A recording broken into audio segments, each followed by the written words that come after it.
This is Josh Ellis from the Metropolitan Planning Council. I want to thank everyone for joining us today, and for those of you that have been on for other events in this series, thank you. This is our third event. Today we are focusing on issues of stormwater and water quality in the face of COVID-19 and broader efforts at resiliency, and we're joined today by partners from Equity Legal Services, and then Elevate Energy and the Natural Resources Defense Council, who've been partners on this entire series. We didn't exactly plan to have this event in the middle of the rainiest May on record, but yeah, we are having this event in the middle of the rainiest May on record. We broke that record today. The previous record was set last year, and that record broke the previous year's record. So you can pretty much count on May being an incredibly rainy month in the Chicago area, at least. Lessons from that include: one, we should know that it's coming. Two, don't plan outdoor weddings in May. But the effects of this in the last couple of days have been severe, and you've probably seen footage of maybe the Chicago River overflowing its banks into some parking garages downtown, riverine flooding elsewhere. You see a photo here of a flooded viaduct. Far less visible in social media or the media are the hundreds and probably thousands, to be honest, of basement backups and other very localized and very personal flooding that we're experiencing throughout the region and throughout the state. The map that you see here on the right is one story of flooding. This is a map of combined sewer overflows in the region.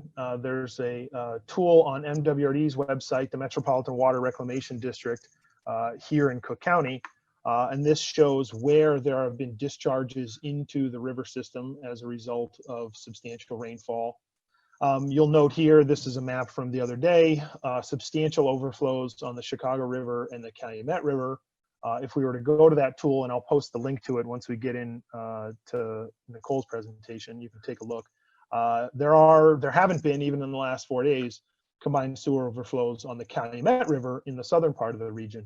That may be due in part to an increased amount of open space there. It may be due in part to the deep tunnel system being fully operational on the Calumet. It's not quite done for the Chicago and Displaying system, but there haven't been combined sewer overflows on the Calumet River, which is a good thing. At the same time, there have been and continue to be basement backup upon basement backup upon basement backup, and that doesn't show up on this map. Where it does show up is in this chart at the lower left, which is 311 calls for wet basement conditions, wet weather conditions, flooding conditions. And you can see this spike from essentially 0 up into the 500s in the last couple of days. I pulled this from May 17th. And there have surely been more since then. The reality of this is that flooding is not one story. Solutions to flooding is not one story, and there's not one solution. We have major infrastructure issues, we have household issues, we have community issues, we have regional issues, and we're going to grapple with all of those today. Many of the things that undermine our ability to be resilient in the face of things like climate change, so including rain, and we have had changing rain patterns in this region in the last many years, heat, cold, etc. Those same forces that undermine our resilience in the face of those also undermine our resilience in the face of COVID-19, which is an acute shock that we haven't had in a long time, and other chronic stressors. And these things, continued racial and economic inequities, tax policy, land use decisions, variable and insufficient government capacity, over-governance and under-governance, basic compliance and oversight failings, failing infrastructure, all of these things combine in different ways with, yes, a large amount of water to manifest themselves in very different ways across our region and across the state. And today, my fellow panelists, Nicole from Equity Legal Services in East St. Louis, Malia Giersma from NRDC, and Ann McKibben from Elevate Energy are going to explore some of these issues that are undermining our ability to manage flooding, but really are undermining our ability to manage any sort of acute shock or chronic stressor that our region and state face. So I want to thank you all for joining us, and I want to pass it off to Nicole who's going to get into a story from downstate that some of us may be aware of, some of us may be totally unaware of, but I think tells a lot of this story. So hand it off to Nicole and Malia to talk to us about chronic flooding and sewage issues in Centerville, Illinois. Take it away.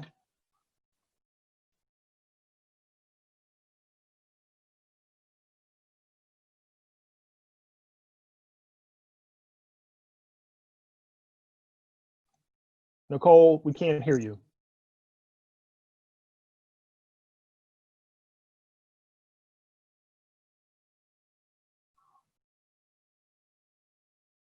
Can you hear me now, Josh? Yes, we can hear you Okay, now. let's just do that then. Okay. I'm Nicole. I'm with Equity Legal Services. And I don't know if Malia is popping up on the screen too here momentarily, but I'm located in St. Clair County. I think my participating mutes Nicole, so I'll go ahead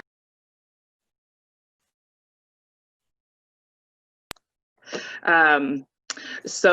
And Centerville is also located in St. Clair County.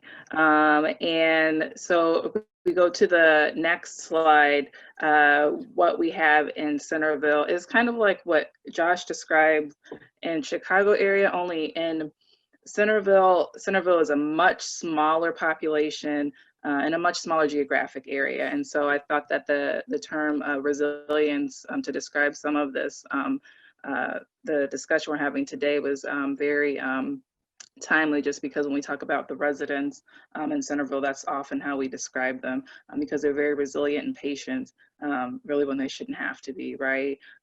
So I also noticed the 63 different locations of where sewage is being dumped in the Chicago rivers in that slide that Josh had, and that is very similar to what's happening in Centerville. As you see with the slide, there's sewage. They have a sewage and stormwater issue. I think the difference with Centerville is that it is it's really solely an infrastructure issue. So their flooding is not coming from the Mississippi River, although that is a conception that some folks have. It's solely from the sanitary, sewer, and stormwater infrastructure. And so it doesn't have to rain for residents in Centerville to be flooded with stormwater or with sewage in their homes or lawns, but then if it does rain, it exacerbates those issues.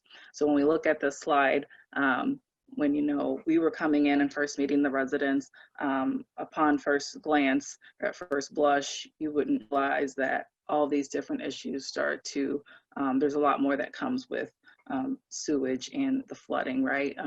The residents have a lot of issues and significant concerns about their home values, right? So the water is eroding away the foundations of their homes. There's a lot of pest issues. They can't keep their windows open during the summertime. They can't allow their grandkids to play outside, all these different things that I think we probably take for granted. All these different issues come from the sewage that's sitting on the lands and throughout the yard, as well as the stormwater that's sitting in stagnant and ditches and things like that. And so those are like the two main issues in Centerville, as well as potential drinking water quality issues, which is another issue that our team is working on with NRDC, where Malia works, as well as Earth Justice. So if we go to the next slide, it's one of the residents, that's Walter Bird, and that's another, his friend Rico, who's helped pushing him out. And that's usually what it looks like, although there's usually a lot more water. But that's one of the neighborhoods where the residents in Centerville live. And, one of the approaches that our team has really used is when we talk about identifying ways to address the issue, as it's completely resident-led.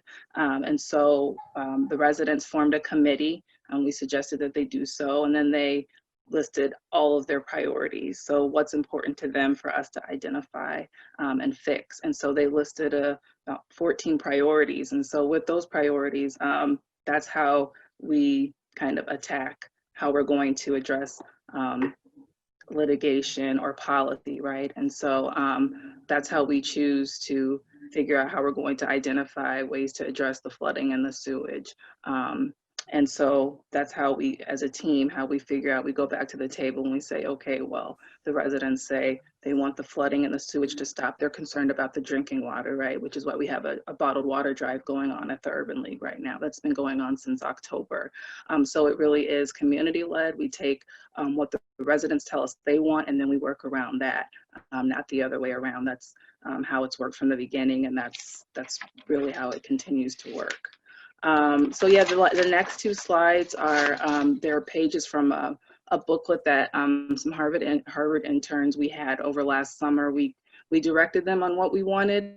We wanted something that would tell the residents' stories, something that gave the history of everything that was going on, so we didn't have to continually repeat it, but something that resonated with folks when the stories were told.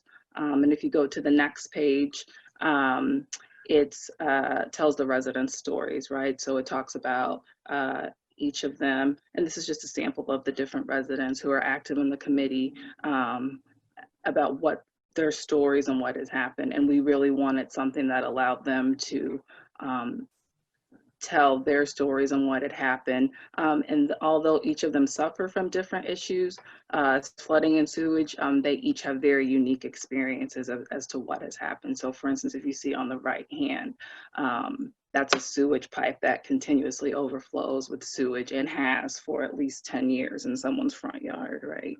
And so someone may be dealing with sewage and flooding in one yard, and the next door neighbor literally next to them might not have any sewage issues. It's just flooding. And I say just flooding, but it's all significant. And so as a team, these issues are extremely complex because there's no easy solution for it. And so that's why we have put as many people at the table as we can, like NRDC or Justice, some scientists, to try to figure out what's the best way to figure out what's going wrong here, because the infrastructure has been failing for at least 50 years from the residents that we've talked to. At least they've been dealing with flooding and sewage for at least 50 years. And with, you know, city officials who don't want to do anything, we kind of have to work around that. So that's kind of a broad overview of what our work is like in Centerville. Aaliyah? Thanks so much, Nicole. And if we could go to the next slide. I wanted to, in the next slide after that, this is another slide from the booklet. So I wanted to pick up some of the themes that Nicole hit on, and especially the community-led nature of the work that we're doing. I think the key here is that the residents have an extraordinary amount of knowledge about the problems in their community and what is exacerbating them. And what we try to do is line up what the residents are telling us with what we know of how things are supposed to work, and then start looking at solutions for it. But I think one of the real things to bring out here in talking about these water issues in light of COVID is simply that, you know, Flint was not just about drinking water. COVID is not about virus preparedness.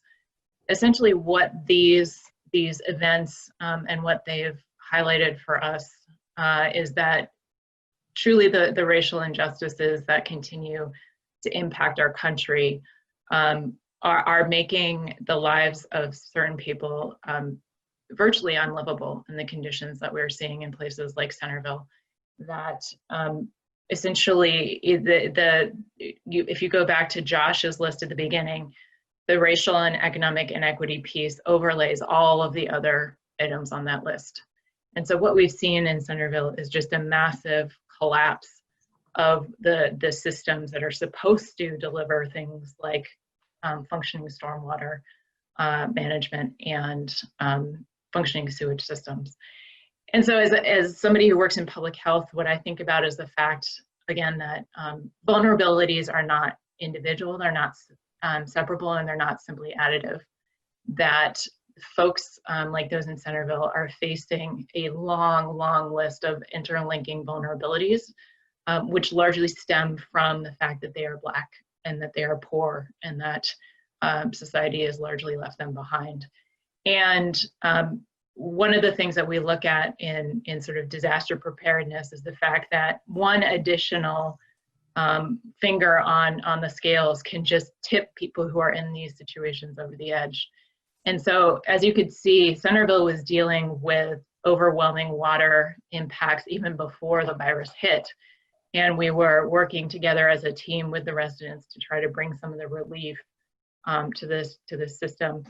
And I think what COVID has sort of brought into the mix is yet another reminder that virus impacts are not being experienced equally across racial or economic lines. And what it started doing for us with the Centerville work is thinking about first, what are the residents themselves going to be experiencing now that they're being told to shelter in place?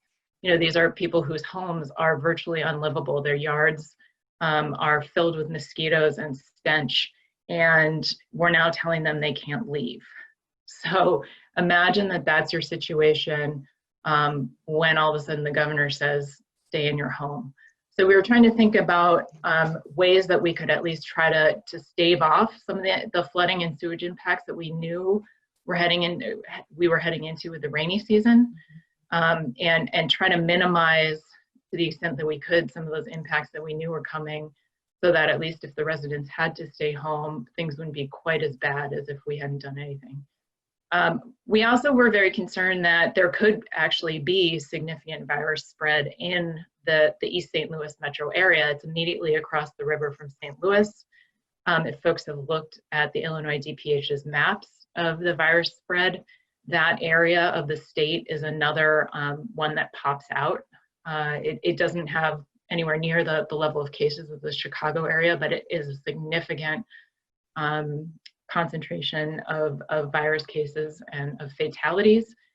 And then this got us thinking again about, well, okay, so we have the virus hitting us at the same time that the rainy season is coming. What the heck is emergency response going to look like? What are the first responders going to do if you layer on virus risks and threats on top of just the basic flooding and sewage issues that they're dealing with on an ongoing basis? How do you make sure that the residents are protected, that the first responders are protected, when all of a sudden you're going to have these conditions that go against the very shelter-in-place order that is applying across the state to protect everybody else? So if you could go to the next slide, please. Can I actually ask you a clarifying question, Malia? Sure.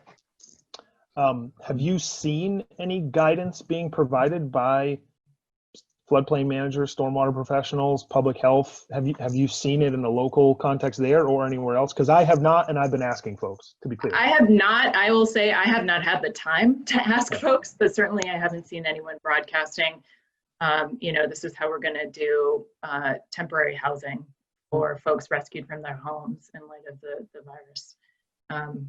So no, not so far. So we started trying to think really quickly about what we could do to try to address these combined problems, but also, to be perfectly honest, to keep on track the work that was happening before the virus hit, recognizing that things were just not acceptable prior to this issue, and that getting hit with this massive virus response could very well derail some of the very important work that was being done to try to identify the problems and fix them in Centerville. And so Nicole and her partner Kalila had already undertaken an amazing effort to try to get emergency pumps to the local residents for their own use, because government officials were not providing emergency pumps, and all the pumps, I think about at least 50% of the pumps in the system are dysfunctional. So they had obtained pumps, were ready to deploy them, and then the virus hit, and there were a lot of questions about, well, when residents are trying to help each other, and that help requires them to congregate and use pumps or to work together to clean out a ditch, what can they do? And so we realized we were running into these problems at the local level. And as Nicole mentioned as well, there was an effort underway to make sure that, along with provision of drinking water that was happening prior to the virus hitting, the same distributors, the Urban League started providing a food pantry option for residents, so that they could get both drinking water and food assistance in one stop outside of their homes. But again, we started, we were seeing that we're running into these log jams, these bottlenecks that were not surprising at all in terms of deploying more kind of low-hanging fruit, off the shelf, near-term measures to stave off flooding. And so we began to reach out more and work with Senator Duckworth's office in particular to figure out how can we get emergency support moving when we have a log jam because the local government is non-responsive and is not triggering the emergency response up and down the chain. We also started looking at, okay, well, there's going to be this huge injection of federal funds into a number of pre-existing programs and also creation of new programs. How is that money going to get distributed within the state? What of those pools of funds can we start trying to look at for additional water assistance? And then also, just generally speaking, making sure that, as Josh said, that people who are supposed to be planning for flooding emergencies realize these things are going to have to be dealt with together now, that we're going to be having flooding at the same time that we have the virus hitting us. Next slide, please. And so again, going kind of up the ladder, we also work together with both Nicole and the local residents to assess the problems that they were facing and try to translate those in some of the policy recommendations that we were making at the state level. So folks may be aware that there was a letter sent into Governor Pritzker's office with a long list of asks related to water. A number of the asks related to drinking water in particular, and I think that's one area where there's been a lot of attention to the need to ensure safe and reliable water service in the house so people could do things like wash their hands or shower while they're sheltering in place. We wanted to make sure that the flooding and sewage issues were also on that water priority list, again, because you don't get to wash your hands in your house if the foundation of your house is getting washed away by floodwaters. You don't get to wash your hands. Washing your hands is not very effective if when you go out in your yard, you're getting literally raw sewage on your hands if you try to do anything with your garden. And so we started including those asks on the list of items being raised with the governor's office. And we also asked for a whole long list of items related to existing stormwater and wastewater compliance obligations to make sure the systems were still having to meet their legal obligations, and that for those who were on track to comply, that they would get additional assistance to stay in compliance, to make sure that the virus impacts on their staffing, on their revenues and whatnot, were not preventing them from providing protections from floodwater and stormwater. And then finally, at the top level on the federal end, we again translated all of these asks that were being developed from the local level up to the long list of COVID-related reform issues that have been or assistance and reform issues that have been on the table since about February or March. And those are, I would say, are way too long of a list for me to go through at this point. We do have materials talking about all the different positions that NRDC and groups like ours have taken. But I think the real key at the federal level is, again, that rather than looking at what have been traditionally the areas of water advocacy, like the state revolving fund, like the more standard Clean Water Act programs or Safe Drinking Water Act programs, we were really looking at these broader community building programs at the federal level and asking, what do communities that are facing all kinds of challenges, communities that look like Centerville, where could they reasonably go for support? And by and large, they would need to seek out grant funds. They are not in a position to take on significant loans. So we started looking at a lot of the grant programs that explicitly are allowed to be used for water infrastructure projects, such as the Community Development Block Grant Program, which, as some folks may know, provides direct assistance in grant form for wastewater and stormwater projects, and has been used, in fact, in Illinois, in Will County in particular, help out a community that in some ways looked like Centerville, and it had decades of disrepair and poor water service. So I think the main takeaway of this is that we're trying to look at communities that by and large are not being served by the systems even before disasters hit. We were trying to start from the residents themselves, ask them what they need, where they were getting caught up, where they were hitting roadblocks, and look at the asks that we could make at all levels of the government. Once there was this big focus on, okay, who needs assistance, who needs help, and say, this is what some communities are experiencing. These water problems are threatening their quality of life. The virus just layers another disruption on top of what's already hitting them. And we should be addressing those near-term needs now, and we should be trying to create a new system after this all hits us that lifts up people in these situations, gives them reliable water services and a place to live that's not full of raw sewage. So yeah. Thank you. We have a question before we go to Ann. This could be for either you or Nicole. One, thank you, Elizabeth, for submitting it. And everyone else, if you have questions, please use the Q&A function. Since you've made these requests, has the Illinois Department of Public Health or IEPA or IDNR or any other relevant acronym organization responded in any meaningful way, or has there been an uptick in support given that overlay of the existing flooding and sewage issues with COVID-19? Well, Josh would know as I do that there's not been a response so far to the formal ask that's gone into Pritzker's office. I will say that, and Nicole can address this too, Senator Duckworth's office in particular continues to try to bring the people who are more directly involved in Centerville to the table to continue the conversations that were going on there.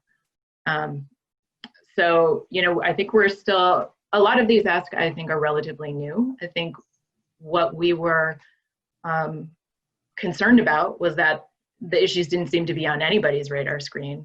And so I don't think we were expecting any kind of immediate response of like, oh, right, here's our plan for how we're going to rescue people in boats while protecting them from the virus and then put them in temporary shelters. But I think we're hopeful that that response is coming and doesn't just get sort of swept off to the side as people are talking about reopening plans. Thank you. We're going to segue now to Ann McKibben from Elevate Energy, who's going to talk about some somewhat similar issues here a little closer to Chicago, in fact, in Chicago, and some things that we can do about it. Ann, take it away. Sure thing. Thanks, Josh. I think, let's see if we could go to my first slide. Malaya and Nicole have really laid out in a very practical, sort of concrete way, a whole host of the vulnerabilities of our water and wastewater system that interact with each other to, multiply the problem for everyone involved. So I'll just touch on those a little bit, and then I'm going to give an example of a project that offers one kind of solution to some of these problems, and then we'll discuss state and federal stimulus a little bit. So yeah, vulnerabilities, as we've discussed, we have in this country millions of people now who lack access to clean drinking water, and we're losing ground on that. I think that was discussed in more detail in one of the previous webinars in this series, but you should know that that is a continuing problem of just getting clean water. Flooding, as you've seen, way too common, way too costly. We also have a tremendous problem with lead service lines in Illinois, which we also discussed in a previous webinar. So when this webinar is over and all those recordings go out, I would encourage you to take a look at them. All of these problems have a disproportionate impact on communities of color and low wealth communities. In addition to the sort of multiplicative impact we've got on those communities, Illinois has a very large number of very small water utilities, and we are a little concerned about water utility operations and their staffing. There was a shortage of water plant operators before the crisis, and so now some of them get sick, it can be a bigger problem. So there's a whole bunch of vulnerabilities to these systems that we need to sort of think about together when we're thinking about the solutions together. Next slide, please. So I'm going to talk a little bit about the Chatham Rain Ready pilot.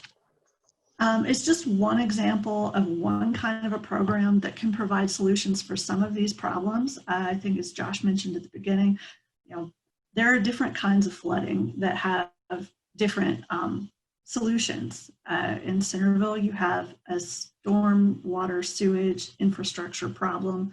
In other areas, you may have impervious cover that prevents water from sinking into the ground. There's just a whole different bunch of causes for flooding. And so the solutions have to be, to some extent, custom. So I'll talk about this pilot that's happening in the community of Chatham. Chatham is a neighborhood on the south side of Chicago. Residents there are predominantly African American. They're middle income, and it's a really strong community. There's a lot of community organizations, a lot of strong social bonds in the community, so it really has some great assets in that way. Unfortunately, it was built on a low-lying area, and half of the area is now covered with impervious cover, so water can't sink to the ground when it comes out of the sky or from anywhere else. So it is plagued by urban flooding right now. So this pilot is an initiative of our colleagues over at the Center for Neighborhood Technology. It's being run with support of the City of Chicago and the Metropolitan Water Reclamation District.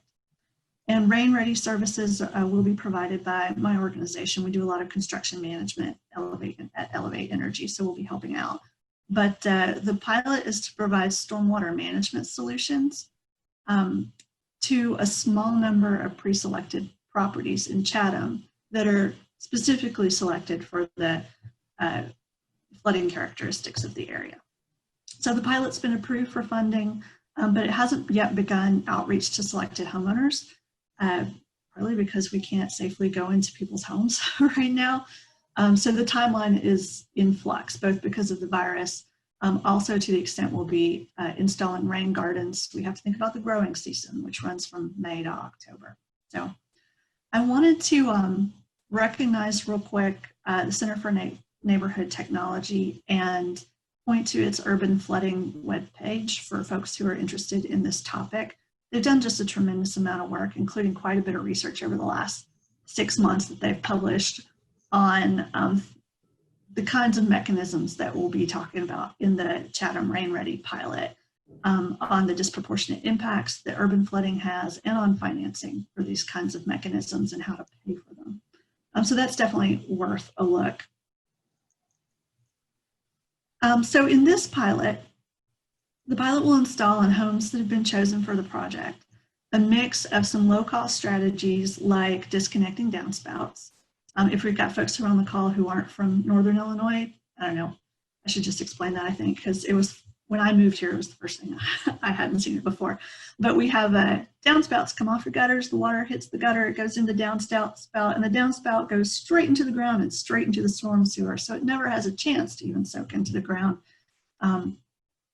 So if you can disconnect those downspouts and redirect that water to an area that's not the storm sewer, it can be really helpful. And it's a pretty low cost little project. But it'll also do a lot of more extensive measures, such as dry wells. In its simplest form, a dry well is a hole in the ground that you fill with gravel, make it look nice on top. Water goes into the well and seeps in between the gravel, and it just holds it there instead of having it go straight to the storm sewer, so that it can, over time, soak into the surrounding soil. It just gives the water a productive place to go, as opposed to the storm sewer. Also rain gardens and sewer backup prevention measures, because that's also a cause of flooding in Chatham. So the pilot will offer a variety of measures to these predetermined homes. It'll have a dedicated team of folks delivering the pilot and be pretty comprehensive in that we will be going to individual homes, talking with the homeowner and doing upgrades in individual homes, as well as some neighborhood upgrades and community investments. But even that kind of a comprehensive look at a small geographic area, it is still just one kind of solution, because there are many kinds of flooding. But hopefully it's a solution that will be helpful for residents of the Chatham area. And one clarifying question that came in, What you mentioned that the homes would be pre-selected for this. What is the process or the criteria for determining which homes in a neighborhood that is chronically afflicted by this? What's that process? I have to tell you, I'm not. Okay. I myself don't know, but All right. I can see if I can find out. Okay, we can find that out, and Cheryl, who submitted the question, we can make sure you get that. I believe Cheryl lives in Chatham and is particularly interested. Yeah. So Absolutely, we'll get that to you. Cheryl, we'll follow up. Cool. So this is one kind of program to address these sorts of problems, but yeah, let's talk about stimulus. Again, there are many different kinds of infrastructure investments that need to be made. And water and wastewater infrastructure is just such a good use for stimulus funding, specifically stimulus related to this crisis, of course, because of the direct connection to coronavirus prevention and care. You got to have water, clean water to wash up, and Malia describes the difficulties you can have keeping things clean when you've got flooding in your area. Water and wastewater infrastructure is also relatively labor intensive in that for projects of approximately the same investment, it employs more people than some other kinds of infrastructure projects. So when we're going into a recession and we've got a lot of folks who are newly unemployed, it's a great way to create a lot of relatively well-paying jobs. So it's a good use for stimulus money. Federal stimulus could come in a couple of forms and has come in a couple of forms. There's, of course, specific funding to specific existing or possibly new programs. Existing programs have already got some infrastructure there about how to get the money out, so that can be very helpful. And then there's the more generalized fiscal relief as states and local governments, the tax revenue is going to tank. And so there's been some work at the federal level to try to replace some of that money so that folks can keep working on the projects that they were working on before the virus. Of course, anytime you've got a short time period and short time frame, a lot of urgency to get money out the door quickly, there's the possibility that it'll be directed to just sort of the same old, or that it might not be administered as well as it otherwise would be. So there is a real need, I think, to keep eyes on that and to advocate for good governance and forward-thinking uses of funding. So we've had several virus-related stimulus acts at the federal level already, the biggest one being the CARES Act. That included $5 billion in community development block grant funding, $5 billion in CDBG funding, some of which could be used for water and sewer infrastructure. CDBG funding typically comes with some leeway on how to spend it, in some cases a good bit of leeway. So there is, again, room for advocacy there with grantees, which are cities, counties, or states, regarding the use of those funds. The HEROES Act, which was passed just very recently, in the last couple of days, by the House of Representatives, it includes some interesting items as well that we should watch. At least my few contacts in DC are telling me they don't expect the Senate to pass it, but do expect that it might serve as some sort of starting point for a Senate stimulus package. So it's useful to know what's in it. And I think it looks like a pretty strong stimulus in that it includes nearly $1 trillion in flexible funding for states and local governments. And that's money meant to kind of replace that tax revenue that's just disappeared overnight. It also includes $50 million to US EPA for environmental justice grants, or that would go to environmental justice communities. It includes $1.5 billion for direct water bill assistance to states, territories, and tribes. Again, that gets to the water affordability problem a little bit, certainly the immediate water affordability problem that we've talked about in previous webinars as well. The delivery mechanism for that bill assistance money is pretty unclear, so it'll be worth keeping an eye on that. And then it would include another $5 billion for CDBG grants to existing grantee communities. Another big source of funding for water and wastewater infrastructure, of course, is the state revolving loan funds. They're an important tool. that I think our communities accustomed to dealing with. They're funded by the feds, and sometimes the state has some extra money to kick in there too. Adding to those funds facilitates, of course, new infrastructure projects, but there's also room to improve the administration of those funds. The revolving loan fund applications take quite a bit of technical expertise and some staff time. And with a lot of small water utilities, some of the most vulnerable communities just don't have that staff time, and they need technical assistance. So there's certainly a lot of room for helping the communities who most need the investment to be able to access the investment with that help. As far as funding, I know last year's state capital spending plan added quite a good bit of funding to our state revolving loan fund. It is the kind of thing that could receive additional funding from federal stimulus as well. So that's worth noting. Another type of grant that we would love to see more money into coming from a federal stimulus is a US EPA WIN grants. And those are grants that are specifically about removing lead in our water infrastructure. They can be used for lead service line removal. It's an existing program, and I believe in some cases folks are applying for WIN grants right now. It would be a great place to put some stimulus money. We'll see if that actually happens. State budgets, of course, we always look at state budgets for funding, but they are likely to be severely constrained. So federal stimulus, like I said, flexible stimulus is going to be needed to fill those holes so that our state budgets fund the things we thought they would fund. And then, of course, last year, Illinois passed a capital spending bill that did include some money for water revolving funds, a little for flood mitigation, and some for unsewered communities as well. And then finally, here in Illinois, we've got some Illinois legislation, Senate Bill 1532, which may have a name, but I just think of it as the lead bill. But it would create a mechanism to plan for and pay for lead service line replacements. That bill, MPC has worked to get that bill together along with Illinois Environmental Council and NRDC and others. That bill is unfortunately not expected to be addressed in the 3-day legislative session that we've got starting tomorrow, but hopefully it'll be taken up at a later time. It's certainly, folks put a lot of work into it, and it would set us down a really nice road towards getting rid of lead service lines in the state. So that's all I have, but I would love your questions, and if I can't answer them right off, I'll find you something. Thanks, Ann. If you do have questions, make sure to submit them in the Q&A function.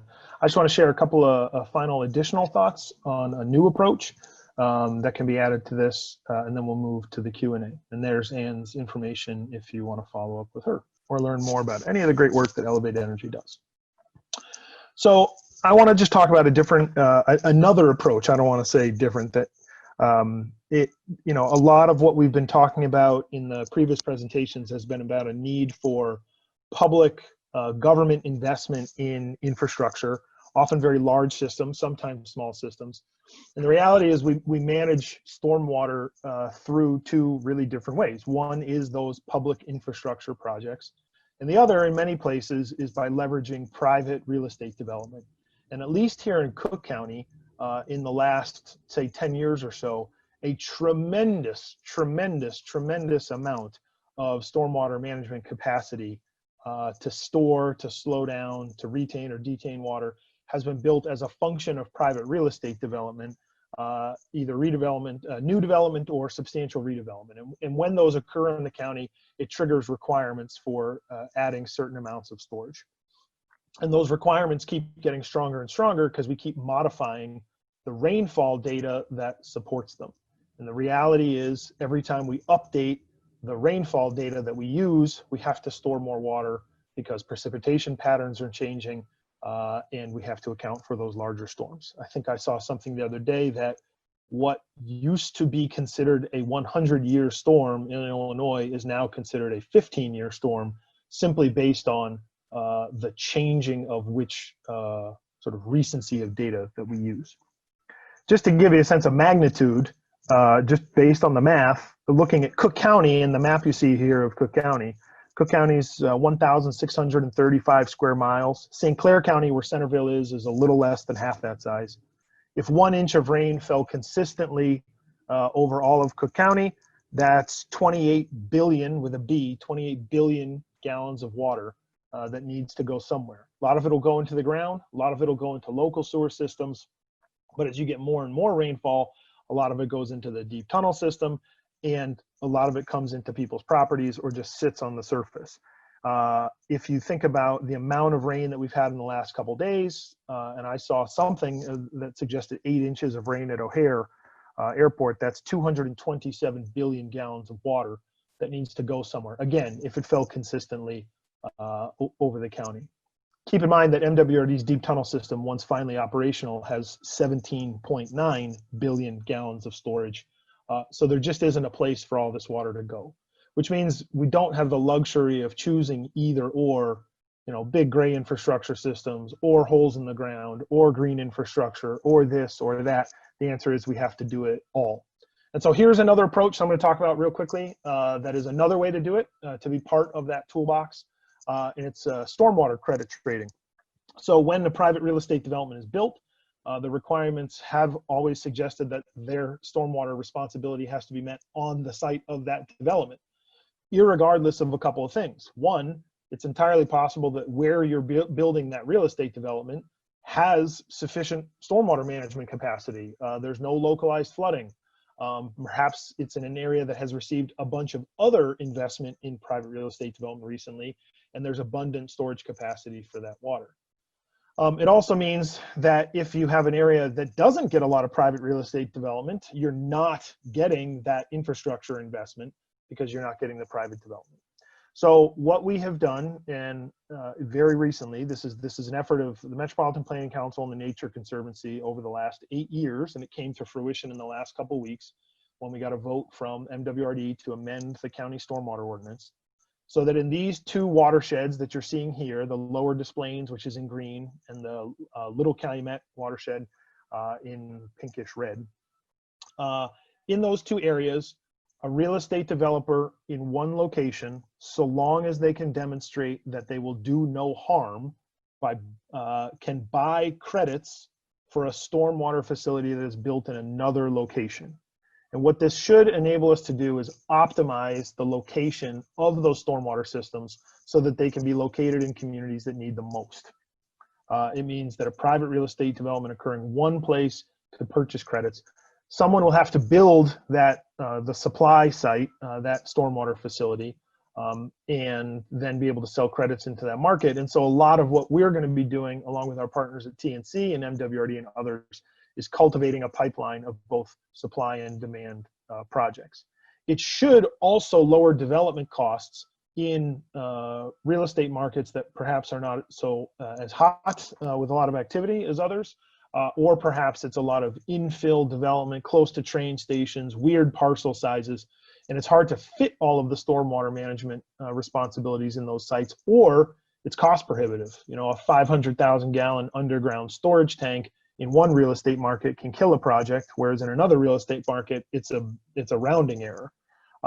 So our hope is that with this approach, we'll be able to optimize the location of these stormwater systems and encourage infill development in other areas to spur wealth generation, job creation in communities that aren't seeing as much of it now. So this is literally just in the last couple of days that ordinance change happened, and we have a brave new world ahead of us. We'll probably be doing web events on that in the future with the Nature Conservancy, so stay tuned. But I just wanted to get in the mix now because it's new and it's an approach that doesn't require federal or state investment. It's a way to harness market activity and be smart about where we put our locations, stormwater locations. So I'm gonna turn off the PowerPoint at this point and invite our speakers to come back on, video and audio, for some Q&A. We are taking questions in the Q&A function, and then I have some to pose as well. So when Nicole rejoins us, we can get going. One of the questions I have goes back to one of the points that included in the overview slide that I shared at the beginning, which was about over governance and under governance. One of the realities we have in Illinois is that we have more total units of government than anybody in the land, everywhere in the nation, by far. And yet we find, particularly with issues of flooding, and I think more broadly water management, that despite the sheer amount of units of government, there are many problems that don't appear to be any single one unit of government's responsibility. And I'm just curious to see whether that holds true in the Centerville example, and whether this may be a moment to reconsider governance structures in specific locations or more broadly throughout the state. And I'll just open that up for anybody that wants to take it. I don't know. I mean, I think that's timely. I think if anyone pays attention to downstate news, probably not. But you know, Centerville is in the middle of trying to merge, right? So there's a merger trying to happen between City of Centerville, townships no longer on the table, but City of Centerville, Allerton, Cahokia, and possibly there's another one out there. I don't, you know, for different reasons, there's many of us who don't believe that's necessarily in the best interest of the residents, right? So economically, yes, but when you have folks who are over a government who aren't being good stewards of it, right? Like, so you have this infrastructure that's been failing for 50 years in Allerton. Allerton is a village within Centerville.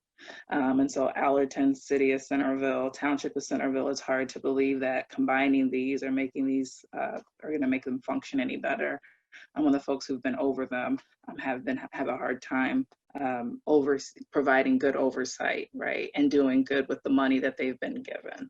So I think I have a pretty cynical view of that, but others might have a different view. I'll chime in on Nicole's points, because I think what we see, practically speaking, is that you need some economies of scale, right, to make a water system work. It's big infrastructure, it's costly infrastructure. And, you know, you see one version in Chicagoland where you've got MWRD in the city and these, you know, single big entities that run a lot of pipes and a lot of equipment. You have almost the exact opposite of that down in the East St. Louis area, where you've got one entity owns the wastewater treatment plant, another entity owns some of the pumps, another one owns some of the ditches, another one owns various parts of the distribution system. And, you know, the vast majority of them are dysfunctional. Right. So what do you do to pull that together into one functioning system that is responsive to local community needs? And we clearly have not, you know, I don't think any of us has like the solution to that.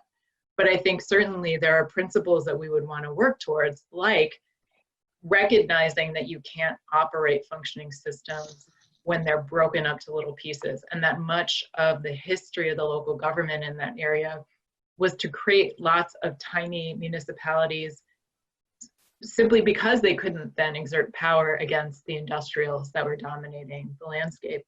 So it was built into the local government that these governments wouldn't be able to survive on their own, and it's proven out to be the case. Yeah. So how can we step in now and figure out what's the revised governance structure for a utility, like let alone all of the city, you know, the other local government functions that could deliver a wastewater treatment plant that's properly sized and is operating at the right times, pumps that are getting replaced when they need to be replaced, stormwater that's being managed in all parts of the geography and not just in the communities that happen to be whiter and wealthier. You know, that's the challenge. And I think part of it, you know, a huge amount of our work has just been daylighting how broken the system is. Because as Nicole knows all too well, we started looking into this and people are like, we don't know where the pipes are. That's right. We don't know who owns them. And it was like officials telling us, people, not just the residents saying we don't know it. Yeah. Yeah. So, I mean, a lot of it is accounting for the parts of the system in these areas that are very fractured, in trying to figure out who's supposed to be responsible, try to get them to the table in a single conversation, and then start on that process of building out, well, what should it look like? Yeah. we did have a question come in asking about the viability of rain gardens, and I think more broadly green infrastructure in the kinds of severe flooding events that we had. And I'm happy to share my take and then would welcome it from others. I think the primary benefit of nature-based green infrastructure systems is in smaller duration storms to capture water before it goes into the sewer system. And if we had enough of it distributed across the landscape, then in the smaller rain events that we have more frequently, you might very well have very little water going into the sewer system. But soil, just like pipes, can get full of water, and when rain gardens or any other nature-based system get fully saturated, they just don't take more water, and they need time to drain. And if you have 1, 2, 3, 4, 5 days of consecutive wet weather, the soil can't dry out, the plants can't do their job. And similarly, our hard infrastructure systems, our pipes can't empty out, the treatment plants can't handle it. And so you have releases into rivers and unfortunately into streets and basements, and the water needs to go somewhere. And when you have billions and billions and billions and billions of gallons of water, it really has to go somewhere. Here in Chicago or in Cook County, we had to reverse or forward, to pick your phrase, the rivers back into Lake Michigan, which happens. These days it happens about once a year. It used to happen more frequently, but now the volumes of water are higher because we're getting bigger storms. And this year in particular, I think, because Lake Michigan is so high, my suspicion, and I haven't talked to anyone at MWRD about this, but my suspicion is they had to wait a lot longer to let the river get high enough so that when they open the lock, it would actually flow into the lake, as opposed to the lake, which is at historic highs, flowing back into downtown Chicago or Wilmette. So rain gardens, nature-based green infrastructure absolutely do help for some kinds of storm events. And in large enough events, they get to a point where they're not going to do much, but honestly, neither the pipes or anything else if you get to a storm that's as big as we've had and consistent over a few days like we've just had. Yeah. And I think that really points out the need for sort of, a comprehensive set of distributed measures. You need both the nature-based solutions and big gray infrastructure as well to handle these complex problems. Yeah, and I love how Anne brought up that point, because I was going to say, and as Nicole knows too, that Centerville is one big nature-based solution, right? I mean, the whole area, if you go down there, it's very green. It's very almost rural in feeling. There isn't a lot of impermeable surface, and yet water is everywhere. It is saturated. And part of the problem is the gray infrastructure was either never built out or it was allowed to completely decay over the years. And I think the analog in Chicago is that, we have parts of the city that just didn't get any investment to maintain or build out some of the gray infrastructure. And yes, those areas should definitely get nature-based solutions to try to solve some of the problems, but they're also in many ways do more than their fair share at this point of investment of the gray areas that other communities have gotten historically over the years. And so I think part of what our groups are trying to look at is, what has that distribution been? Is there a real disparity and gap that is accumulated over decades in what work has been done to help communities on the south side of Chicago versus what's been done on the north side?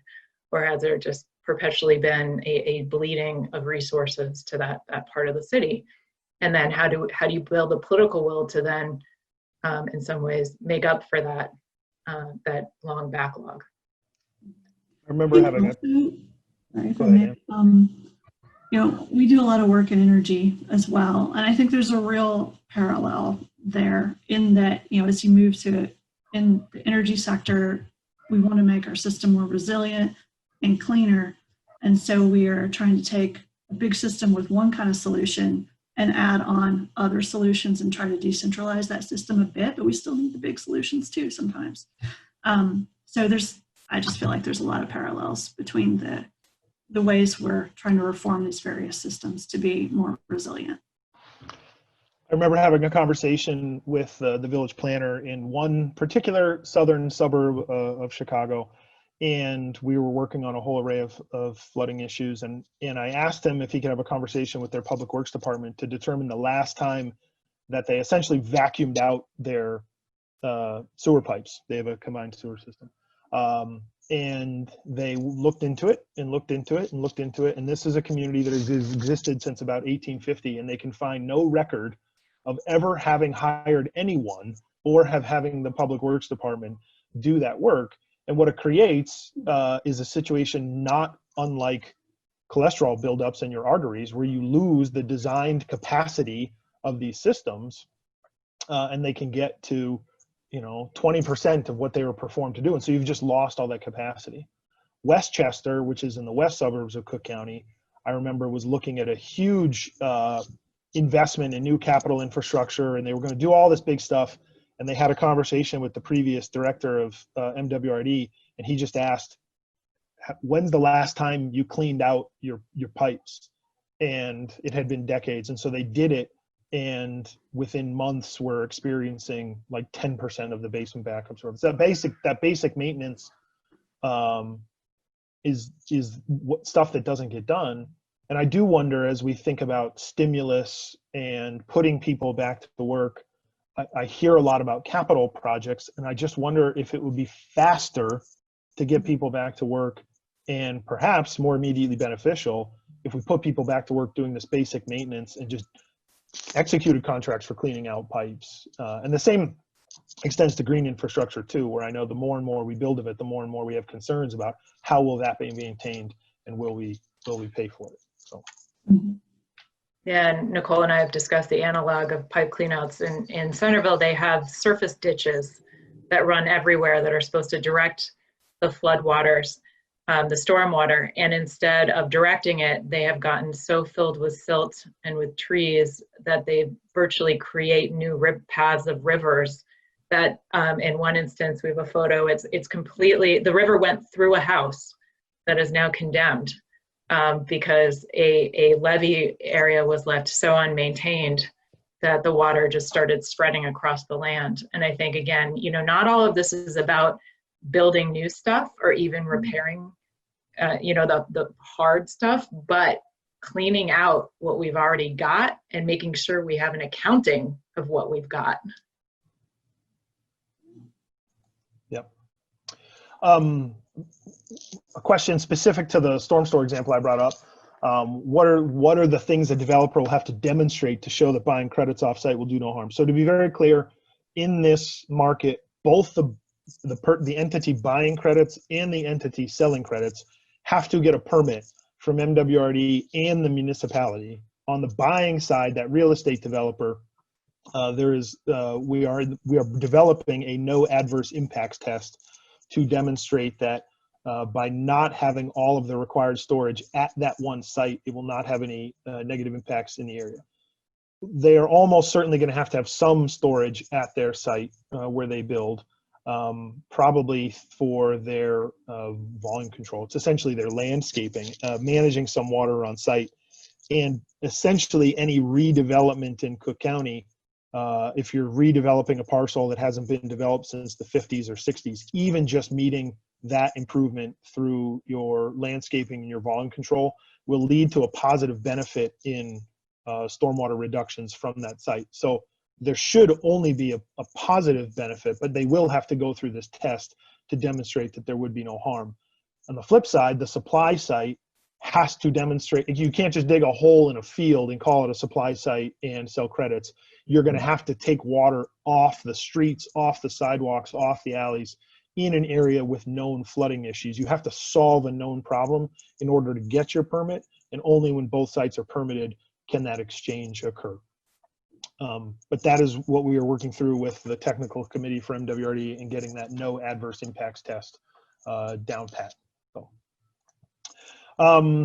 we have another question here about, I think the question is about, can we do something a little bigger than small steps? The question is, we see things like when it's raining, don't take showers, don't do laundry, whatever. And it feels like that takes so many people to make a big impact that perhaps it raises some questions of why to do it. What are the reasonable things that homeowners or communities can do that can scale up to meaningful impact in a quicker sort of way? Disconnect those downspouts. It's a weekend project. And can you talk a little bit, the history of Chicago and downspout disconnections? It feels like the policy can change with administrations or even within administrations, because it feels like we've gone back and forth, back and forth, back and forth. Can you speak a little bit to that history and where you think things may be now, or where they may be headed, or where they should be headed? Yeah, I don't know so much about the history, but yeah, I've heard that. You know, I think they're headed towards a general policy of not doing that anymore. It just, if you've got some permeable surface to put that water on, it's you know, it's just a basic design in the new construction that it's just one little piece of a new construction design that needs to change. Yeah. And so I think to the extent we've got more green building and such going on in certain areas of the city, you know, that's one of the things that would be taken into consideration. But yeah, it is mostly a retrofit issue. I will say too, I mean, some of it depends on where you live, right? Because if you're advocating for an area that's been underinvested in, there is power in the collective action around saying to the new mayor, I want your water department to assess where it's spending its money and spend more in my community, and to get your neighbors to do the same thing. And also, you know, to sort of multiply on the example that you gave of like, well, I'm one person and flushing my toilets, you can become that annoying person on your neighborhood listserv that says, hey guys, I don't know if you're thinking about this, but maybe don't flush your toilet, or maybe like nobody's showering anyway during COVID, let's extend that once the virus ban, you know, those types of things are just like, because a lot of people don't know still. Yep. I mean, it's amazing how many people don't know, but I do think, you know, from the work that I've done in Chicago, there is a different listening ear now. And if you are living in a community that's had chronic problems and you have critiques of the water department and the things that they have not done to solve the problems, now is the time to start raising them. Now is the time to start making noise about them, and you know, get as many of your neighbors to do the same as you can.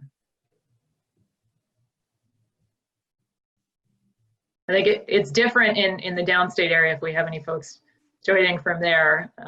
Like I mentioned, Nicole has done incredible work literally buying emergency pumps to help people, and the neighbors are mobilized to deploy those pumps to help each other if they can. I mean, that's some of the joint community action. I'm sure there are analogs to the kinds of kind of rain ready measures that that folks like CNT and Elevate are doing on the north side too.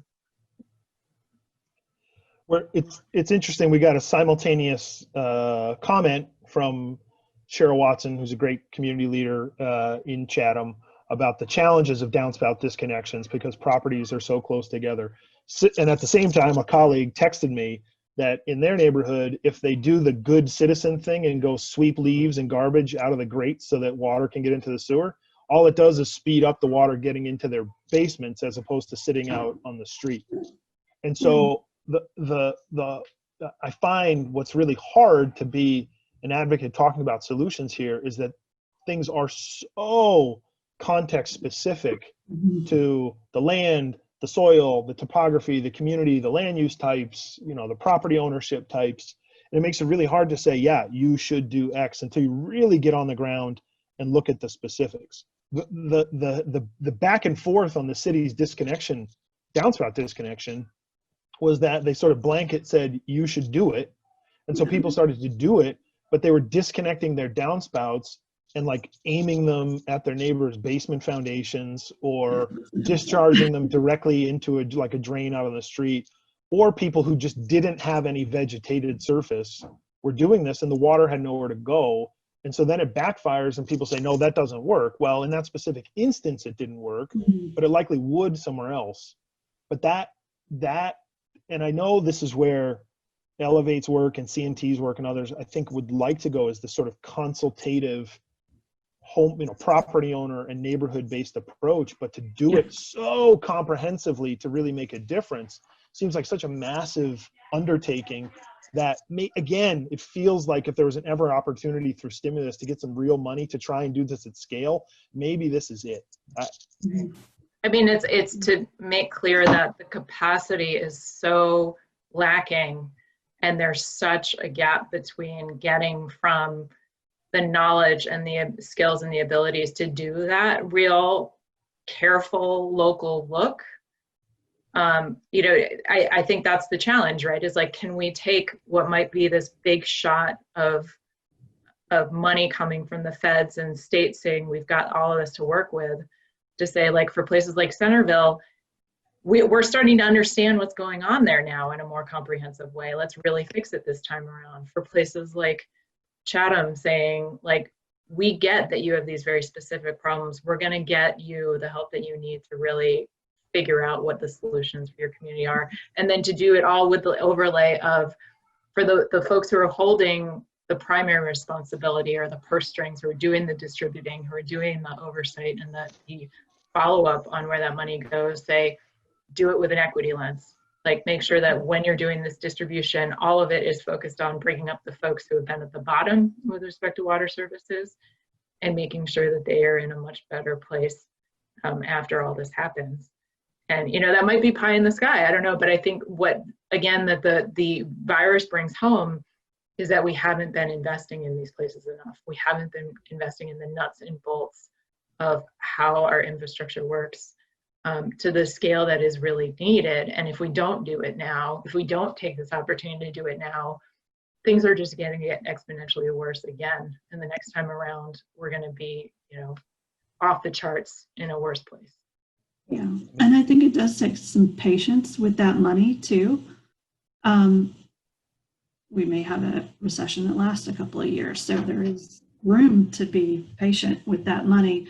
But in that, you have a big problem that's going to take a lot of work to fix. If you're using the some distributed solutions, it does require, the time to go to people's homes and help them figure out what the specific solution to their specific problem is. So I think as we think about stimulus and such too, it's not only we need a lot of it, we need some of it really fast, but we also need some of it that can be a little bit patient to take the time to fix the problem right. Nicole, were you going to jump in there? No, I'm fine. Okay. No, just listening. Okay. Hey, Nicole, there was a question about insurance. And I know, Nicole, you've talked to the residents a bit about the challenges of insurance. And I mean, I think the question in the Q&A was more about, how can insurance companies incentivize spending on prevention and not on filling claims. I know some of my colleagues have looked at that more from the big kind of disaster FEMA type of flood insurance. But I mean, you found that essentially, I mean, flood insurance has been a real controversial topic down in the Centerville. Yeah, I mean, so a lot of the residents don't have insurance. So a lot of them have tried to get flood insurance. So Centerville is not in a floodplain. So a lot of insurance companies, either one, won't give them flood insurance because they're not in a floodplain, or two, if they do, it's so cost prohibitive that the residents can't afford it. And then some of them, even with homeowners insurance, right, they've been flooded out so many times that they just can't afford it anymore.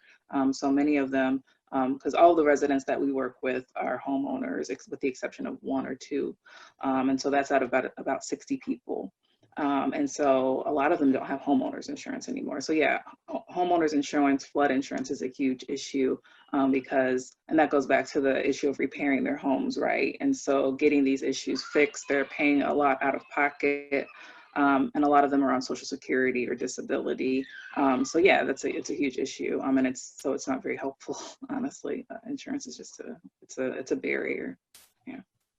I think those who are worst off just get more and more in the hole. They do.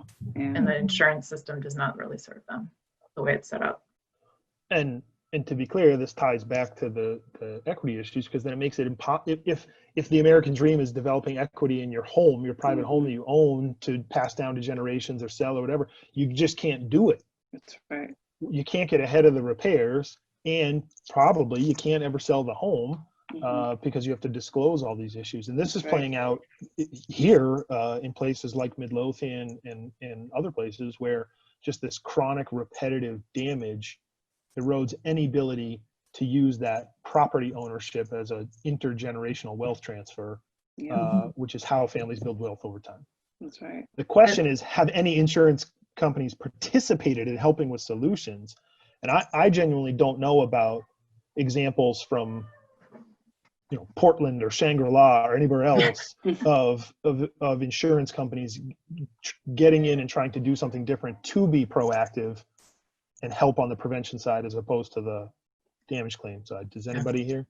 I mean, one thing I'll note, and this is where sort of I think, again, a one-size-fits-all policy advocacy position doesn't do it. I have a lot of colleagues who advocate at the federal level to support relocation as opposed to rebuilding in areas that are particularly flood prone. I think what we've seen come into conflict with that in the work that we do in Centerville is that people are very committed to place, right? And in instances of communities who have developed very close-knit connections to each other over time, and who happen to be in a racial minority group or other disadvantaged group, oftentimes it's because that's the only place they've ever been allowed to settle too. It's the only place that's been accessible to them. And so I think, you know, part of the insurance question is not just, can we move these people somewhere else where they're not going to get rained out again? It's recognizing people's connection to place and connection to physical community and each other. How can you develop a policy that maybe provides a safer place from a water perspective, but also allows people to stay in the places that have become home to them, that have become community to them? How do you thread that needle? And again, I don't think we have perfect solutions yet, but it certainly says, you know, for all the communities that are experiencing chronic flooding of one kind or another, the answer is not to move them to high ground necessarily, or that can't be the only solution. So we have to figure out, you know, how can we keep some people in place? And Centerville is just, it's an amazing example of that. The residents will speak very, just in a real heartfelt way about why they want to stay in this place, despite the fact that they've got flooding and raw sewage all over their homes. It's because they support each other. It's a relatively safe part of their area. They've known each other for decades. Like I said, it's green, it's beautiful. They want it back to the way they knew it when the system was working better.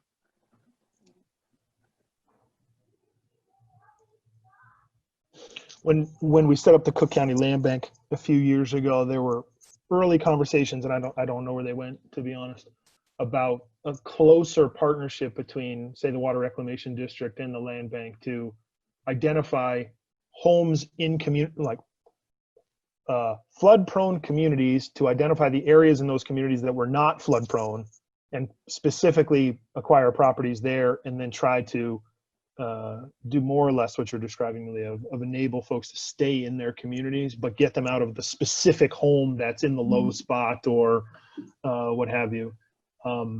And it still seems like a strategy worth pursuing, but I don't know that anything's come of it yet. I think our buyout program in Cook County is still fairly nascent, and I think it's literally just a buyout and good luck to you. I don't think there are wraparound services to try to identify homes in communities or anything like that. We have a couple questions left. One very specifically about water quality issues, which I can address since I'm sure folks are concerned. So when the Chicago River or the Calumet River, which can also happen, discharges back to Lake Michigan, do the water intake cribs take that water in? The answer is yes. They surely take some of that water in. It's not a direct, where the water comes out in the river and where the intake cribs are separated by a large distance and a lot of water. But there is some interaction, but the treatment process that happens at the water treatment facility is, in theory, sufficient to handle the kind of matter that's in there. And I should note that by the time water discharges from the river back to the lake, it's largely stormwater. It's like a 99-to-1 ratio of stormwater to sewage, because the sewage clears out of the pipe system as quickly as possible. None of that is me defending the situation. It's simply an explanation that there's not a lot of interaction between the CSO water and the drinking water. There's assuredly some, because it does mix, but it's not like the pipe goes directly into the drinking water supply. Maybe, can I jump in on one drinking water aspect of bacteria? I think one thing to flag, in case people haven't been following this, is that there are significant concerns that once the shelter-in-place order lifts, we may experience a lot of bacterial contamination of drinking water sources, because water has not been flowing through pipes in areas that people have vacated, like largely downtown areas and things like that. And as Nicole also knows far too well, if you don't have, if you have pipes that are both vulnerable because they have openings in them, and you have not enough chlorine flowing through those pipes because the water isn't getting to where it needs to go with adequate pressure, you can have coliform, harmful coliform outbreaks that can cause a whole nother set of infections and problems. And so I know that that's definitely on US EPA's top of the list for coming out of COVID water-related concerns. Nicole referenced that there's a drinking water concern in Centerville. If you imagine that all the pipes that are, the drinking water pipes are running right next to these open ditches and broken sewer pipes. And so, we have a lot of concerns that there are vulnerabilities in the drinking water system. So I think more communities will probably start learning about not just lead in their drinking water, but bacteria, and the things that need to happen in terms of securing the pipes and making sure adequate treatment is flowing, so that we don't also face that kind of a health threat as well. The Illinois Department of Public Health sent around, I think, draft guidelines, maybe they're final, but I think they're draft guidelines the other day for flushing building systems. And one of the observations we had is a concern that it seems to put all the responsibility on the building operators, which there are many, many, many of. And so one, they have to hear about this first. And then two, they have to have the ability to actually do what is in the guidelines. And so the recommendations back were more or less about, you need to have wraparound communication service. You have to get this out, and you have to have the water utilities do their work to communicate to this, multiple languages, visuals, all this sort of stuff. Because if you're relying on every building operator in the state to do this safely, whenever I don't even like reopen. I think the term should actually be unclose, but whenever that happens, it seems like a real gamble to be counting on this huge population of folks. Yeah. So I want to be conscious of time. It is 4:58. I want to thank all of our speakers today, Nicole, Malia, Ann, for being with us, for all of you who attended today and on our previous two sessions, and for the speakers from Elevate Energy and NRDC on the previous sessions. Again, this was recorded, and we will post the full session for all three, plus a recap, plus some additional resources. We'll post that to our site. Elevate and NRDC may do the same, and we'll send it out to everyone that registered for all three, so you get all of the information. Really appreciate everyone's time, effort, the work of every one of you.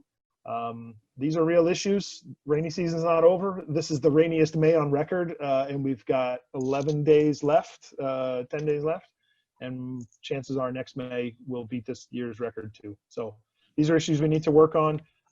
Do find out what's happening in your community, and I will say federal, state, local officials in many communities are particularly interested about where they should go with building back better from the experience of COVID-19, and this is the opportunity, if there ever was one, to get their ear and talk to them about what you'd like to see for the future. So thank you very much. Have a great day. Stay tuned for follow-up email with more resources. Bye, all.